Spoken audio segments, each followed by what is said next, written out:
ఈరోజే మార్గశిర శుక్రవారం ఎంతో పవిత్రమైన విశేషమైన రోజు. మార్గశిర మాసము అంటే లక్ష్మీనారాయణలకు ప్రీతికరమైన మాసం. శుక్రవారము అంటే లక్ష్మీదేవికి ఇష్టమైన రోజు. ఈ మార్గశిర శుక్రవారం రోజు ఈ కథను విన్నా, చదివినా, చెప్పినా, వినిపించినా దరిద్రం, కష్టాలు తొలగి అష్ట ఐశ్వర్యాలు, భోగభాగ్యాలు కలుగుతాయి.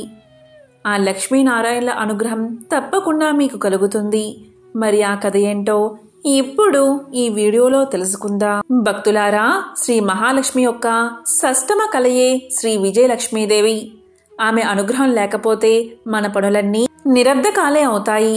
6వ కళ అవడం వల్ల షష్ఠీదేవిగా చెప్పబడే ఈ మహామాత దయవల్లే దేవతలు రాక్షసులను ఓడించగలిగారు. విజయలక్ష్మి యుక్తుడు కావడం వల్లే విష్ణువు సృష్టిలో అజేయుడు అయ్యాడు. మనం ఏది చేసినప్పటికీ అది సఫలం అవ్వడమే ప్రధానం. విఫలం అయ్యే వాటిని ఎంత చేసినా ప్రయోజనం ఉండదు కదా. కాబట్టి సర్వకార్య సాఫల్యార్థమై సర్వులను విజయలక్ష్మిని ఆరాధించాలి. అత్యంత ప్రధానమైన ఆ లక్ష్మీ కళ రాజయోగాన్ని సిద్ధింప చేస్తుంది. కాబట్టి ఎవరైనా సరే విజయలక్ష్మీదేవిని ఆరాధిస్తే అలాంటి వారికి సత్ఫలితాలకు లోటు ఉండదు. ఉదాహరణగా సుదర్శనుడు అనే కథను వినిపిస్తాను, శ్రద్ధగా వినండి. పూర్వం ఒకానొకప్పుడు మనోరమ అనే ఆమె విధివశాన భర్తను బంధు దౌష్టముచే సంపదను కోల్పోయి ఒక్కగానొక్క కుమారుడైన సుదర్శనుడితో సహా అడవులకు పారిపోయింది. గంగా తీరమందలి అడవులకు చేరగా అక్కడ నిషాదులు కొందరు ఆమె దగ్గరున్న స్వల్ప ధనాన్ని అలంకరించుకున్న విలువైన ఆభరణాలు సమస్తం అపహరించుకుపోయారు. కట్టుబట్టలతో మిగిలిన ఆ తల్లి పసికందుతో సహా చెరువులోని భరద్వాజ ఆశ్రమానికి చేరి ఆ ఋషిని శరణు కోరినది. మనోరమ కథను విని భరద్వాజుడు బాధపడ్డాడు. ఇలా పలికాడు, తల్లి, నీ కొడుకు ఎదిగేంత వరకు ఓర్చుకో. నా ఆశ్రమంలోనే ఉండు. వాని శ్రేయస్సుకుగాను ఏదైనా యోచన చేద్దాము అని పలికాడు. మనోరమ కొడుకుతో సహా అక్కడే ఉండిపోయింది. ఈ సంగతి తెలిసిన శత్రువర్గం వారు ఆమెను సుదర్శుణ్ణి చంపడానికే ఆశ్రమం మీదకు దాడి చేశారు. విధివశాన ఆ తల్లి కొడుకులు ఎక్కడో దాక్కున్నారు కాబట్టి బతికిపోయారు. ఆ సమయానికి ఎక్కడికో వెళ్ళి వచ్చిన భరద్వాజుడు వచ్చి జరిగింది తెలుసుకుని ఆగ్రహించాడు. కానీ శత్రువర్గం వారిని శపిస్తే తన తపశ్శక్తి వృధా అయిపోతుందని తన తపశ్శక్తిని వృధా చేసుకోవాలి అనుకోలేదు. అందువల్ల సుదర్శుణ్ణి చేర పిలిచి ఇలా పలికాడు, నాయనా, నీ అభివృద్ధికై నేను చెప్పినట్లు చెయ్యి. ఇక నుంచి నిత్యం దేవిని ఆరాధించు. మహామాయ మహాలక్ష్మి అయిన ఆమె షష్టమ కలయే విజయలక్ష్మి అని పిలుస్తారు. ఆమె అనుగ్రహం లేకపోతే ఎవ్వరికీ జయం కలగదు. కాబట్టి నీవు విజయలక్ష్మి పూజలు చెయ్యి.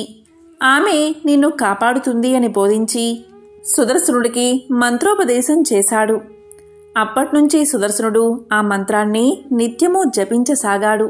విజయలక్ష్మిని ఆరాధించసాగాడు. ఆ తల్లి ప్రభావం వల్ల అటుపై వారికి ఎలాంటి ఆపద సంభవించకుండా ఉన్నది. క్రమక్రమంగా సుదర్శనుడు యుక్త వయసులోకి వచ్చాడు. అప్పటికే భరద్వాజుడు అతనికి అనేక శాస్త్రాలను, ధనుర్విద్యలను నేర్పాడు. శృంగబేర రాజ్యాన్ని ఏలే నిషాదరాజు ఆ సుదర్శుడికి స్నేహితుడు అయ్యాడు. అందు అతనికి మంచి రథాన్ని బహుకరించాడు. మంచి ధనస్సును, బాణాలను ఇచ్చాడు. సుదర్శనుడు ధనుర్బాణాలు ధరించి రథంపై వచ్చేటప్పుడు గొప్ప యువరాజువలై ఉండేవాడు. కానీ కట్టుకోవడానికి నార చీరలు, కడుపు నింపుకోవడానికి కందమూలాలు తప్ప అతనికే విధమైన ఆస్తి లేదు కదా. ఇలా ఉండగా కాశీరాజు కుమార్తె శశికళకు స్వయం వరమని తెలిసినది. ఆ శశికళ విజయలక్ష్మీదేవి భక్తురాలు. తనకు ఎటువంటి భర్త లభిస్తాడా అనే ఆలోచనతో అమ్మవారిని ఆరాధించి పడుకోగా ఆ రాత్రి ఆమెకు స్వప్నంలో విజయలక్ష్మీదేవి కనిపించింది. ఇతడే నీకు అర్హుడు అని చెప్పింది. అతడే దేశపు రాజకుమారుడో, అతను పేరేమిటో ఏమీ తెలియవు. భరద్వాజ ఆశ్రమంకు చేరి ఒకానొక బ్రాహ్మణుడు శశికళ స్వయంవర వృత్తాంతాన్ని తెలపగా నిషాదరాజు ప్రోత్సాహంతో సుదర్శనుడు ఆ స్వయంవరానికి వెళ్ళబోయాడు. ఋషి నుంచి, తల్లి నుంచి ఆశీస్సులు తీసుకుని తన రథాన్ని ఎక్కి కాశీకి బయలుదేరాడు. అక్కడ శశికళ స్వప్నంలో అమ్మవారు చూపిన సుదర్శనుడి రూపాన్ని చిత్రం గీసి తండ్రికి ఇచ్చింది. తండ్రి, ఇందులో ఉన్నవాడే నా వరుడు. అటువంటి వాడు వస్తే నన్ను కన్యాదానం చెయ్యండి. నేనింకా స్వయంవరానికి రాలేను అని చెప్పింది. కానీ అప్పటికే రాజులు అనేకం వచ్చి ఉన్నారు. కాశీరాజు సుబాహుడు చిత్రపటాన్ని చారులకు చూపించి, ఇలాంటివాడు ఎవడైనా ఉన్నాడేమో చూసి రమ్మన్నాడు. నిషాద రాజుతో కలిసి వచ్చిన సుదర్శుణ్ణి చూసి వారా వార్త రాజుకు చెప్పారు. రాజు శశికళ సుదర్శనుల కళ్యాణానికి సిద్ధం చేశాడు. అది విని స్వయంవరానికి వచ్చిన సింధు, కరూస, మద్ర, మాహిష్మతి, చోళ, పాంచాల, కర్ణాట, కామరూప, విదర్భ, కోసలాది దేశాల రాజులందరూ ఎంతో కోపగించారు. ఆ అందరు రాజులు ఇది తమకు అవమానంగా భావించారు. అందరి సైన్యాలు కలిసిపోయాయి. 4 ఔక్షోహిణుల సైన్యంతో వాళ్ళు కాశీరాజుపై యుద్ధం ప్రకటించారు. సుబాహుడి సంగతి సుదర్శనుడికి చెప్పాడు. సుదర్శనుడు విజయలక్ష్మిని ధ్యానించాడు. స్వల్ప సైన్యంతో మిత్రుడైన నిషాదరాజు తోడురాగా తన రథాన్ని అధిరోహించి శత్రుసేనలపై కలబడ్డాడు. 1, 2, 4 ఔక్షోహిణుల సైన్యమది. యుద్ధం చేస్తూనే విజయలక్ష్మిని స్మరిస్తున్నాడు సుదర్శనుడు. అంతే, తక్షణమే యుద్ధరంగంలో ప్రత్యక్షమైంది అమ్మవారు. ఆ అమ్మ ఎర్రగా కెంపులా మెరిసిపోతున్న శరీర ఛాయతో ఎర్రటి పట్టుచీర కట్టుకుని ఎర్రటి ఆభరణాలు, ఎర్ర పూలమాల ధరించి ఉంది. శంఖం, చక్రం, గద, ఖడ్గం, ధనుర్బాణాలు, తోమరం, కుంతలం ధరించిన 8 చేతులతో గరుడ వాహనం మీద నుంచి దిగింది అమ్మవారు రణరంగంలోకి. శత్రు సైన్యాలను ఎక్కడికక్కడే నరికి పారేయసాగింది. శత్రువులు లీలగాను నిషాద, సుబాహు, సుదర్శనులు అస్పష్టంగానూ ఆమెను చూశారు. ప్రళయంలా ముంచుకొచ్చిన సైన్యం పట్టుమని 10 గడియలు కూడా పోరాడకుండానే సమసిపోయింది. దీంతో విజయలక్ష్మిని కాశీరాజు అనేక విధాలా ప్రార్థించాడు. సుదర్శనుడు భక్తి పారవస్యంతో ఆ తల్లికి పాదాక్రాంతుడు అయిపోయాడు. విజయోత్సాహంతో ఆ తల్లి ఇలా పలికింది: సుదర్శన, వెళ్ళు. అయోధ్యాపతి ఈ యుద్ధంలో చనిపోయాడు. ఆ రాజ్యం నువ్వు ఏలుకో. నేను నీ రాజధానిలో వెలుస్తానుగాక అని అనుగ్రహించి అదృశ్యమైపోయింది విజయలక్ష్మీదేవి. సుదర్శనుడు శశికళను మనువాడి అయోధ్యను పరిపాలించి అఖండ సుఖ విజయాలను పొందాడు. ఎవరైతే ఈ అపూర్వమైన విజయలక్ష్మి మహత్యాన్ని వింటారో లేక చదువుతారో అలాంటి వారికి సర్వ సుఖాలు కలుగుతాయి. తప్పకుండా విజయం చేకూరుతుంది. ఈ కథను విన్నా, చదివినా, చెప్పినా, వినిపించినా సకల శుభాలు కలుగుతాయి. జన్మల దోషాలు తొలగి కోటి జన్మల పుణ్యం వస్తుంది. మరి ఆ కథ ఏంటో ఇప్పుడు ఈ వీడియోలో తెలుసుకుందాం. అదే శ్రీ శుక్రవార లక్ష్మీ కథ. పూర్వకాలంలో సుమేధుడు అనే బ్రాహ్మణుడికి 7 కొడుకులు ఉండేవారు. వారందరికీ వివాహాలు జరిగి భార్యలు కాపురాలకు రావడం వల్ల వేరింట కాపురాలు చేస్తూ ఉన్నారు. ఒకరోజు పొద్దుట శుక్రవారపు మహాలక్ష్మి లోక సంచారం చేస్తూ ఆ బ్రాహ్మణుడి కోడళ్ల ఇంటికి వెళ్ళింది. ఒక కోడలు పొద్దుటే పిల్లలకు భోజనం పెట్టి తాను కూడా తింటూ ఉంది. ఇది చూసి శ్రీ శుక్రవారపు మహాలక్ష్మి ఎంతో బాధపడింది. ఇంకొక కోడలు పాచి వాకిటిలో పేడ వేసుకుంటూ ఉంది. మరొక కోడలు పాత గుడ్డలను పెడుతూ ఉన్నది. మరొక కోడలు పాచి వాకిటిలో వడ్లు దంపుతూ ఉన్నది. మరొక కోడలు పాచి వాకిలి అందే పిల్లలకు తలంటి తాను కూడా తలంటుకుంటూ ఉంది. ఈ విధంగా 6 కోడళ్ళు చేయడం చూసి శుక్రవారపు మహాలక్ష్మి వారి ఇళ్లకు వెళ్ళక పెద్ద కోడలు ఇంటికే వచ్చింది. పెద్ద కోడలు ఆ సమయంలో ఇల్లు అలుక్కుని వాకిట కల్లాపు చల్లి స్నానం చేసి పసుపు రాసుకుని బొట్టు పెట్టుకుని కట్టుకున్న బట్ట భర్తకు ఇచ్చి తాను తలుపు వెనుక కూర్చుని ఉన్నది. అక్కడ గల శుభ్రతకు మెచ్చుకున్న శుక్రవారపు మహాలక్ష్మి అరుగు మీద కూర్చుని ఇలా పలికింది: అమ్మాయి, బయటకి ఒకసారి రావమ్మా అని పలికింది. దానికి పెద్ద కోడలు లోపల నుంచి ఇలా సమాధానం చెప్పింది: అమ్మా, నేను రావడానికి వీలులేదు. మేము చాలా పేదవారం. మాకు ఒకటే బట్ట ఉండడం వల్ల దానిని నా భర్తకు ఇచ్చి యాయావారానికి పంపాను. నా భర్త వచ్చే వరకు నేను ఇక్కడే కూర్చుంటాను అని సమాధానం చెప్పింది. అప్పుడు శుక్రవారపు మహాలక్ష్మి తన బట్టలో సగం ఆమెకు కట్టబెట్టి తనకు ఒక సోలెడు బియ్యం వార్చి పెట్టమని కోరింది. అందుకు పెద్ద కోడలు ఎంతో బాధపడి, అమ్మా, నా భర్త వచ్చే వరకు ఇంట బియ్యం ఉండవని సమాధానం చెప్పింది.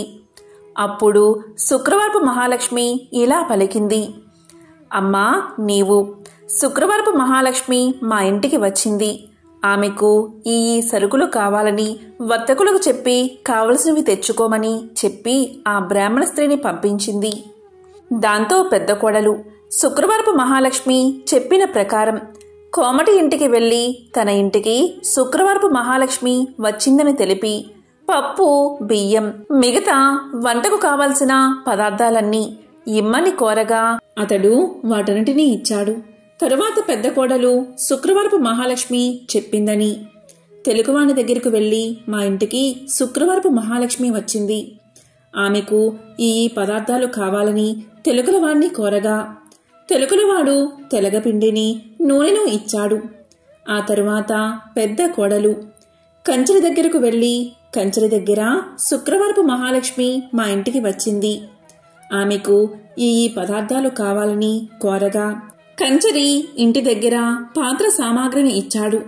తరువాత పెద్ద కోడలు సాలివాని దగ్గరకు వెళ్లి మా ఇంటికి శుక్రవారపు మహాలక్ష్మి వచ్చింది, ఆమెకు ఈ పదార్థాలు కావాలని కోరగా సాలివాడు మంచి మంచి బట్టలను పెద్ద కోడలకు అందజేశాడు. దాంతో పెద్ద కోడలు ఇంటికి వెళ్లి 4 పిండి వంటలతో అవకాయ పచ్చలతో శుక్రవారపు మహాలక్ష్మికి వడ్డించింది. అంతలో ఆమె భర్త ఎడమూట పెడమూటలతో సంతోషంగా ఇంటికి వచ్చాడు. ఆ రోజు అతనికి సంతృప్తికరంగా యాయావారం దొరికింది. అతనికి పెద్ద కోడలు భోజనం వడ్డించగా దాన్ని పోంచేసి ఇవి ఎక్కడ్నుంచి వచ్చాయి అని అడిగాడు. ఆమె తమ గృహానికి శుక్రవారపు మహాలక్ష్మి వచ్చిందని తెలియజేసింది. అంతలో శుక్రవారపు మహాలక్ష్మి తానింక వెళ్తాను అని చెప్పగా పెద్ద కోడలు, అమ్మా, ఈరోజు రాత్రి భోజనం చేసి వెళ్దూగాని అని కోరింది. దానికి శుక్రవారపు మహాలక్ష్మి అంగీకరించి రాత్రి భోజనమైన తర్వాత నేను వెళ్తాను అని చెప్పగా అప్పుడా బ్రాహ్మణ స్త్రీ, అమ్మా, ఇంత చీకట్లో ఎక్కడికి వెళ్తావు? రేపటి ఉదయమే వెళ్దూగానిలే అని పలకగానే దానికి శుక్రవారపు మహాలక్ష్మి సమ్మతించి నిద్రపోయి కొంత రాత్రికి లేచి తనకు కడుపు నొప్పుగా ఉన్నదని తెలియచేసింది. బయటికి వెళ్లి వస్తానని చెప్పగా అందుక బ్రాహ్మణ స్త్రీ చీకటిలో వీధిలోకి వెళ్లవద్దు అని ఓ మూలన కూర్చోమని చెప్పింది. మహాలక్ష్మి అదేవిధంగా 4 మూలలోనూ కూర్చుని తెల్లవారే వేళకు మాయమైపోయింది. ఆ బ్రాహ్మణ స్త్రీ నిద్ర మేల్కోగానే ఇల్లు బాగు చేయడానికి చీపుర్ని చేతబట్టి గది యొక్క 4 మూలలా చూసింది. 4 మూలల్లోనూ 4 బంగారు కుప్పలు ఉండడం చూసి ఆమె ఎంతో ఆనందం చెంది భర్తకు ఆ విషయాన్ని తెలియజేసింది. అప్పుడు భర్త తమ ఇంటికి వచ్చిందని సాక్షాత్తు మహాలక్ష్మీదేవి అని భావించి తమపై ఆమె చూపిన దయను తలుచుకుని ఎంతో సంతోషంతో భార్యతో కలిసి శుక్రవార నోమును నోయించుకుని భాగ్యాలను బడసి భక్తి విడువక సంతోషంగా కాలాన్ని గడిపాడు. ఇదే శ్రీ శుక్రవారపు లక్ష్మీ కథ. ఎవరైతే ఈ కథను భక్తి శ్రద్ధలతో వింటారో లేక చదువుతారో వారికి దరిద్ర బాధలు తొలగి సకల ఐశ్వర్యాలు కలుగుతాయి. ధనం మూలం ఇదం జగత్ అనేది అందరికీ తెలిసిన విషయమే. జీవ సమస్తానికి ధనమే మూలం. ధనం లేకపోతే ఆహారం లభించదు. కాబట్టి అలాంటి ధనానికై ఎల్లరూ శ్రీ ధనలక్ష్మీదేవిని ఆరాధించాలి. ఆమె దయకలవాడే కలవాడు. ఆమె దయలేనివాడు లేనివారిలోనే లెక్క. ధనం చాలా విలువైనది. ఇది అందరికీ తెలిసిన విషయమే. కాబట్టి ధన ప్రాప్తికై శ్రీ మహాలక్ష్మీదేవిని ఆరాధించాలి. ధనాది దేవత అయిన ఆ శ్రీ ధనలక్ష్మీదేవిని ఆరాధించి ఆమె అనుగ్రహాన్ని పొందాలి. ఆ అమ్మ దయకు పాత్రులై ధనవంతులైన అసంఖ్యాక భక్తులలో ఒకరిద్దరి విషయాలు ఇప్పుడు తెలుసుకుందాం. అదే సమాధి కదా. పూర్వం సమాధి అని ఒక వైశ్యుడు ఉండేవాడు. అతడు విపరీతంగా ధనాన్ని సంపాదించాడు. దానితో అతనికి ధన గర్వం వచ్చింది. కొత్తలో అంతా లక్ష్మీ కటాక్షమే అనేవాడు అతను. రాను రాను దేవుడా లేక దెయ్యమా, నా తెలివితేటలతోనూ బోలెడు పెట్టుబడితోనూ వ్యాపారం చేశాను, అందుకే సంపాదించాను, అంతా నా గొప్పతనమే అండం మొదలుపెట్టాడు. హితవు చెప్పేవారిని కసిరేవాడు, తనకు వంత పాడేవారిని చేరదీసేవాడు. అలా అతని చెంత చేరిన భజనపరులందరూ కూడా అతని వద్ద ధనం తీసుకుంటూ ఉండేవారు. అందుకుగాను వారా సమాధితో కలిసి దైవ దూషణలు కూడా చేస్తూ ఉండేవారు. తద్వారా వారి వద్ద డబ్బు నిలిచేది కాదు. సమాధి వారికి ఎంత ఇచ్చినా అదంతా ఏదోలాగా ఖర్చయిపోతూ ఉండేది.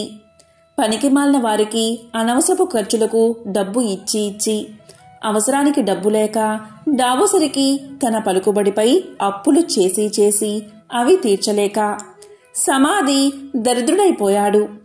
అతడు పెద్దలను ఆశ్రయించాడు. అప్పుడు పెద్దలు ఇలా పలికారు, దైవమున ఏమున్నది, అంతా నీ గొప్పే అన్నావు కదా, నీ గొప్ప నీవే చూసుకో, ఇక్కడ్నుంచి వెళ్ళిపో అని తరిమేశారు. మరికొద్ది కాలానికి కొడుకులు తిరగబడ్డారు. అప్పులవారు అల్లరి చేయడం మొదలుపెట్టారు. గొప్ప దరిద్రం కలిగినది. చివరికి భార్య కూడా ఎదురు తిరిగినది.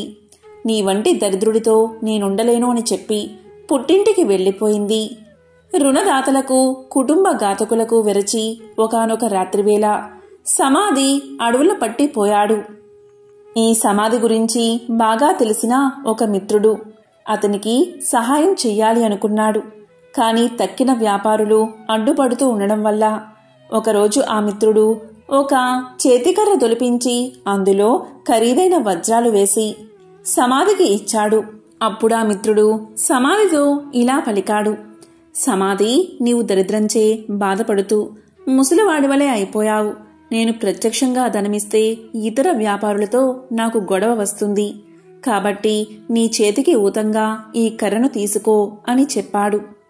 దానికి సమాధి ఎంతో బాధతో ఆ చేతికర్ర తీసుకుని ఆ చేతికర్రతో సంతకు వెళ్లి ఆ చేతికర్రను సంతలో ఎవరో పొరుగువాడికి చవకగా అమ్మేసి దానితో వంట సరుకులు కొనుగోలు చేశాడు.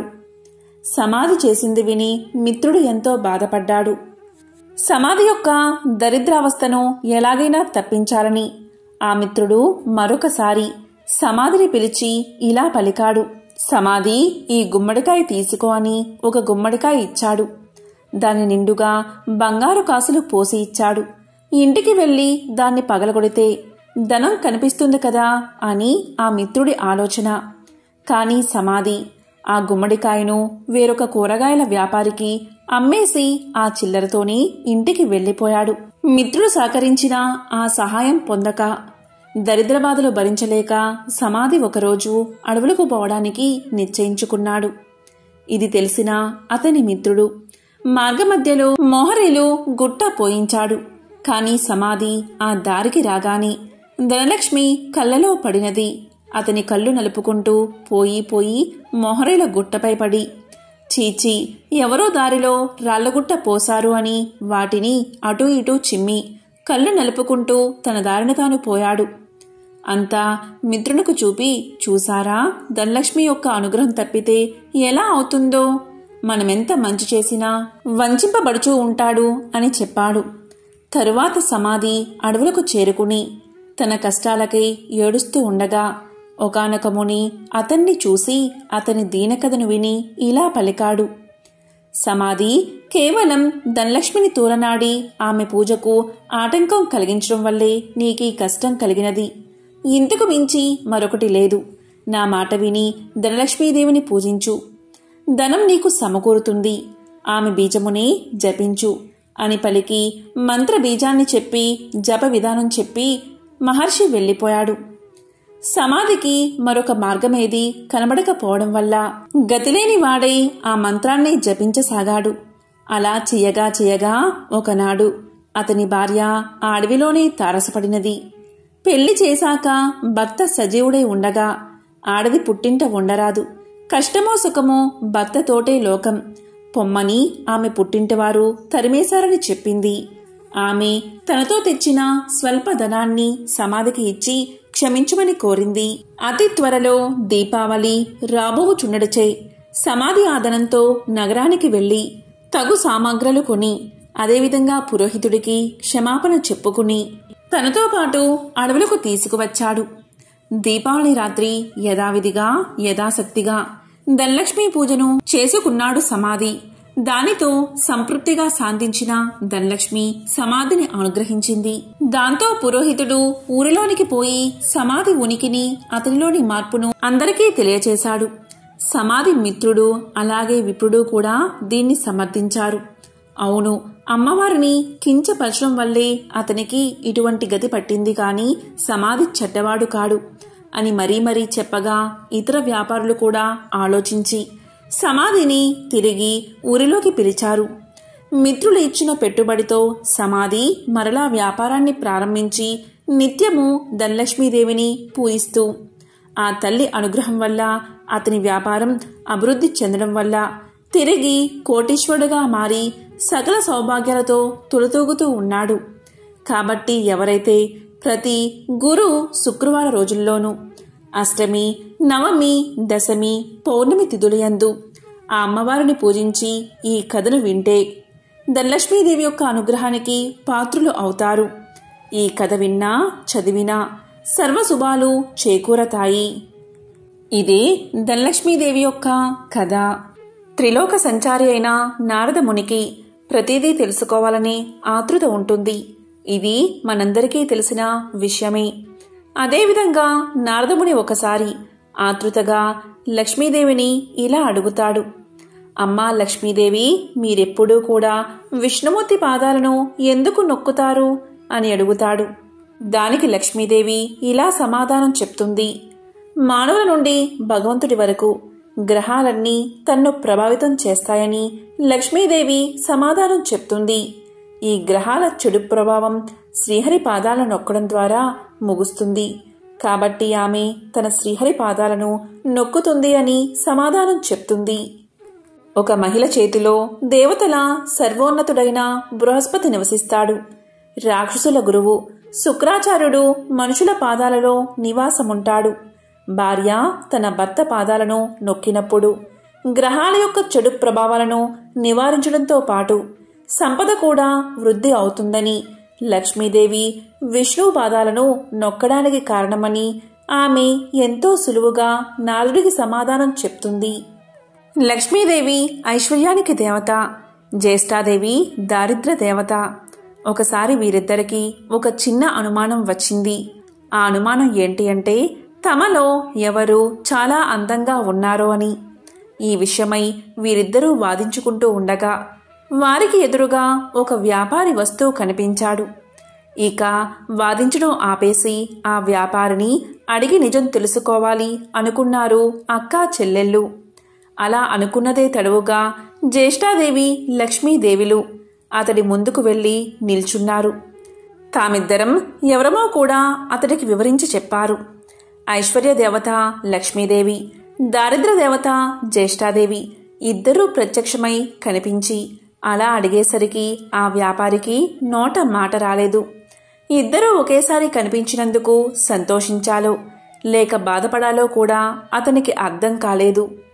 విషయమంతా విన్న ఆ వ్యాపారి భయంతో వణికిపోయాడు. ఇద్దరిలోనూ లక్ష్మీదేవే అందమైనదని అతనికి తెలుసు.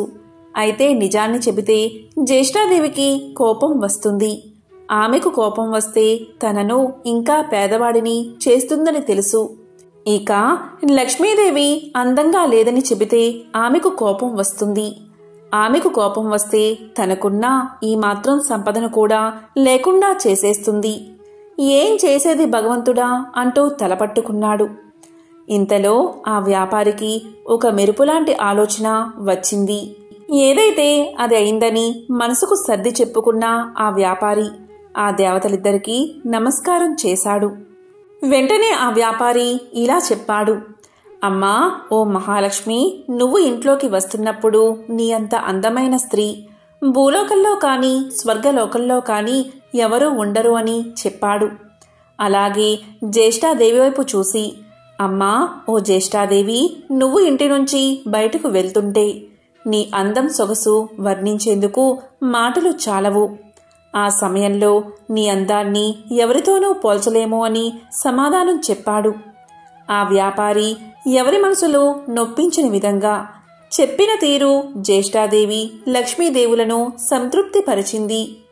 అతడు ఇద్దరిని విజేతలుగా నిర్ణయించాడని వారిద్దరూ అర్థం చేసుకున్నారు. దాంతో ఇద్దరూ అతడి నిర్ణయానికి సంతోషపడుతూ అక్కడి నుంచి మాయమయ్యారు. ఇక్కడ అర్థం చేసుకోవాల్సింది ఏంటి అంటే, జ్యేష్ఠాదేవి లక్ష్మీదేవులు ఎవరికి వారు విజేతలమని అనుకుంటూ వెళ్లారే కాని నిజానికి నిజమైన విజేత ఆ వ్యాపారే.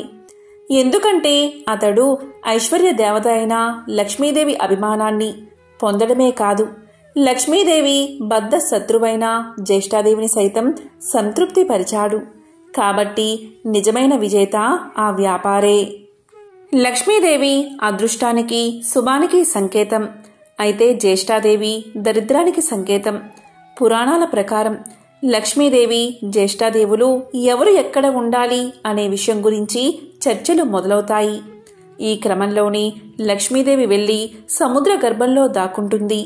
సముద్ర గర్భం నుంచి తను బయటికి రావాలని జ్యేష్ఠాదేవి కోరడంతో తాను బయటకు వచ్చి ఏ ప్రదేశంలో కొలువై ఉండాలో తెలియచేస్తుంది. ఈ విధంగా సముద్ర గర్భం నుంచి బయటకు వచ్చిన లక్ష్మీదేవి తాను పసుపు కుంకుమల్లో కొలువై ఉంటానని చెప్తుంది. అందుకే ఏదైనా శుభకార్యాలలో పసుపు కుంకుమలకు అంత ప్రాధాన్యత ఇస్తాము. పెళ్లి పత్రికలకు కూడా పసుపు కుంకుమ రాయడం వల్ల సాక్షాత్తు లక్ష్మీదేవిని ఆహ్వానించినట్లు. ఇలా పసుపు కుంకుమ రాయడం వల్ల ఆ పెళ్లిలో ఎలాంటి ఆటంకాలు లేకుండా లక్ష్మీదేవి కృప నూతన వధూవరులపై ఉంటుందని భావిస్తారు. అందుకే వివాహ ఆహ్వాన పత్రికలకు పసుపు కుంకుమలు రాస్తారని పురాణాలు చెబుతున్నాయి. మనం లక్ష్మీదేవి చిత్రపటాన్ని చూసినప్పుడు ఆమెకు గుడ్లగూప వాహనంగా ఉండడాన్ని చూస్తూ ఉంటాం. లక్ష్మీదేవికి గుడ్లగూప ఎలా వాహనమైనది అనే ప్రశ్న మనల్ని పట్టి పీడుస్తుంది. దానికి సమాధానం ఇప్పుడు తెలుసుకుందాం. ఒకప్పుడు కౌశికుడు అని ఒక గొప్ప విష్ణుభక్తుడు ఉండేవాడు. అతడు గొప్ప సంగీత విద్వాంసుడు. సుమధురమైన తన గాన మాధుర్యంతో మహావిష్ణువుని ప్రసన్నం చేసుకున్నాడు. స్థూల శరీరాన్ని విడిచిన తర్వాత విష్ణు లోకాన్ని చేరుకున్నాడు. శ్రీహరి తన ప్రియభక్తుణ్ణి స్వాగతించి అతని గౌరవార్థం అంతరంగిక సంగీత సభ ఒకటి ఏర్పాటు చేశాడు. ఆ సభలో దేవర్షి నారదుడికి ప్రవేశం లభించలేదు. తుంబురుడికి సకల మర్యాదలతో స్వాగతం చెప్పారు. తనకు ప్రవేశం లేకపోవడం అటుంచి తన ప్రత్యర్థి అయిన తుంబురుడికి స్వాగత సత్కార్యాలు లభించడం చూసిన నారదుడు ఎంతో మండిపడ్డాడు. అయినా తమాయించుకుని లక్ష్మీదేవి మందిరంలోంచి లోనికి పోవడానికి ప్రయత్నం చేశాడు. అక్కడ కూడా లక్ష్మీదేవి యొక్క చెలికత్తెలు నారదుడికి అడ్డుపడ్డారు. దానితో ఎంతో కోపగించిన నారదుడు మహాలక్ష్మిని శపించాడు. అది తెలిసిన వెంటనే లక్ష్మీనారాయణులు నారదుని ముందు ప్రత్యక్షం అయ్యారు. తమను మన్నించమని వేడుకున్నారు. అప్పటికి నారదుడి కోపం శాంతించింది. తన తొందరపాటుకు పశ్చాత్తాపం మొదలైనది. శరీరమంతా చెమటలు పట్టాయి. కీలరిగి వాత పెట్టడం బాగా తెలిసిన నారాయణుడు చేసిన దానికి సిగ్గుపడుతున్న నారదుణ్ణి చూసి ఇలా పలికాడు. నారదా, నీ కోపం కారణం నాకు తెలుసు. నిజానికి భక్తి జ్ఞానములయందు శీలవర్తములయందు తుంబురుడు నీకన్నా కపటి కాడు, గర్విష్ఠుడు కాడు. కపట భక్తిని ప్రదర్శించేవారు ఎన్ని తీర్థాలు సేవించినప్పటికీ వ్యర్థం. భక్తి శ్రద్ధలతో నన్ను కొలిచేవారికి అవశ్యం వశుడనే. సంగీతం చేత నన్ను చేరవచ్చునని చాటి చెప్పడానికే కౌశిక తుంబురులను నేను సత్కరించాను. నీ శాపానికి ఏమీ బాధపడకు, లోకహితమే జరుగుతుంది, చింతించవద్దు అని చెప్పాడు నారాయణుడు. నారదునికి అప్పటికి జ్ఞానోదయమైనది. ఓ దేవదేవా, నా తప్పులను క్షమించు. అవివేకి వలె ప్రవర్తించాను, నన్ను కాపాడు. తుంబురా, కౌశికుల వలె సంగీతంలో మేటినైతే ఇంతటి విపరీతం జరిగి ఉండేది కాదు కదా అంటూ కట్టెలు తెంచుకుని ప్రవహిస్తున్న కన్నీటి వరద మధ్య నారదుడు నారాయణుడి పాదాల మీద పడ్డాడు. భక్తుని పశ్చాత్తాపం భగవంతుడి హృదయాన్ని కరిగించింది. తన దివ్య హస్తాలతో నారదుణ్ణి పైకి లేపాడు నారాయణుడు. ధైర్యాన్ని చెప్పాడు. సంగీతం నేర్చుకోవాలన్న కుతూహలం నిజంగా ఉంటే తాను చెప్పినట్లు చెయ్యమన్నాడు. ఉత్తరాన మానస సరోవరానికి అవతల ఒక పర్వత శిఖరముంది. దానిమీద ఒక దివాంతం ఉంది. ఆ ఉలూకాపతికి శుశ్రూష చేసి సంగీతంలో మేటివి కమ్మని దీవించాడు నారాయణుడు. దీంతో నారదుడు శ్రీమన్నారాయణుడికి కృతజ్ఞతలు ప్రకటిస్తూ చేతులు జోడించిన నారదుడు సెలవు పుచ్చుకున్నాడు. వెంటనే మనోవేగంతో మానస సరోవరం చేరుకున్నాడు. కమ్మని సంగీతం అస్పష్టంగా వినిపిస్తుంది. తెరలు తెరలుగా వస్తున్న ఆ గాన మాధుర్యాన్ని పట్టుకుని ఆవలగిరి శిఖరం చేరాడు నారదుడు. గంధర్వ, కిన్నెర, కింపురుష, అప్సరసాదులెందరో అక్కడ సంగీతాభ్యాసం చేస్తున్నారు. వారి మధ్య గురు పీఠం మీద దివ్యకాంతులతో ప్రకాశిస్తున్న గానబంధు నారదుణ్ణి చూడగానే వినయంతో ఆసనం దిగి ఎదురు వెళ్లాడు. ఆనందంగా ఆసనం చూపి కుశల ప్రశ్నలు వేశాడు. ఎందుకు వచ్చాడో కారణం చెప్పమని ప్రార్థించాడు. నారదుడు గానబంధు వినయానికి, సంగీత పాఠవానికి ఆశ్చర్యపోయాడు. తనకు తెలియని ఈ సంగీతవేత్త ఎవరని ఆలోచనలో పడ్డాడు. అతడు ఎవరైతేనేం, తనకు కావలసినది సంగీత విద్య. ఉలూకాపతికి నమస్కారం చేసి జపతపాదులకు సాధ్యం కాని శ్రీహరిని తుంబుర కౌశికులు గాన మాధుర్యంతో వశం చేసుకున్నారని, తనకు అలాంటి దివ్యగాన విద్యను ప్రసాదించమని వేడుకున్నాడు. గానబంధు అంటే ఉలూకాపతి. నారదుడి ఆంతర్యం గ్రహించి ముందు తానెవరో వివరించసాగాడు. ఓ నారద మహర్షి, నేను చెప్పేది శ్రద్ధగా వినండి. పూర్వం భువనేశుడు అనే రాజు ఉండేవాడు. అతడు చాలా జాలిగుండె కలవాడు, ధర్మవర్తనుడు. సంప్రదాయానుసారం ధర్మకార్యాలన్నీ క్రమం తప్పకుండా నిర్వహించేవాడు. అటువంటి ఉత్తమ పాలకుడు సంగీతాన్ని మాత్రం నిషేధించాడు. ఎవరైనా గానాలాపన చేస్తే మరణశిక్ష విధించమని మంత్రులకు తెలియచేశాడు. భగవంతుణ్ణి కూడా భక్తి గీతాలతో స్తుతించకూడదని చాటింపు వేయించాడు. ఒకరోజు హరిమిత్రుడు అనే భక్తుడు రాజు ఆజ్ఞను మర్చిపోయి భగవంతుణ్ణి కీర్తిస్తూ గానం చేశాడు. ఆ గాన మాధుర్యంలో మునిగిపోయిన ప్రజలు కూడా పాడకూడదు అన్న విషయాన్ని మర్చిపోయారు. వెంటనే రాజభటులు వచ్చారు. హరిమిత్రుణ్ణి రాజు ముందు నిలబెట్టారు. రాజు ఆలోచించాడు. పాడినవాడు బ్రాహ్మణుడు. బ్రహ్మహత్య మహాపాపం, మరణశిక్షతో సమానమైనది రాజ్య బహిష్కరణ. ఇలా ఆలోచించి హరిమిత్రుడి సంపదనంతా స్వాధీనం చేసుకుని రాజ్యం నుంచి వెళ్ళగొట్టాడు రాజు. కాలచక్రం తిరగడం మానదు కదా. కొంతకాలానికి రాజు మరణించాడు. పుట్టిన ప్రతి ప్రాణి గిట్టక తప్పదు. అలాగే గిట్టిన ప్రాణి కూడా పుట్టక తప్పదు. నరుడిగా మరణించిన రాజు గుడ్లగోపగా జన్మించాడు. దివాంత జన్మ కాబట్టి రాత్రులందే ఆహారం సంపాదించుకోవాలి. తిండి ఒక సమస్యగా తయారైనది. పురాకృత దోష ఫలితం కాబోలు. ఒకసారి 4 రోజులైనా ఆహారం దొరకలేదు. ఆకలి దుర్లభమైపోయినది. చివరికి మరణాన్ని ఆహ్వానించాడు. అతడు పూర్వజన్మలో చేసుకున్న సుకృతం వల్ల మరణదేవత యమధర్మరాజు వచ్చి ఎదురుగా నిలబడ్డాడు.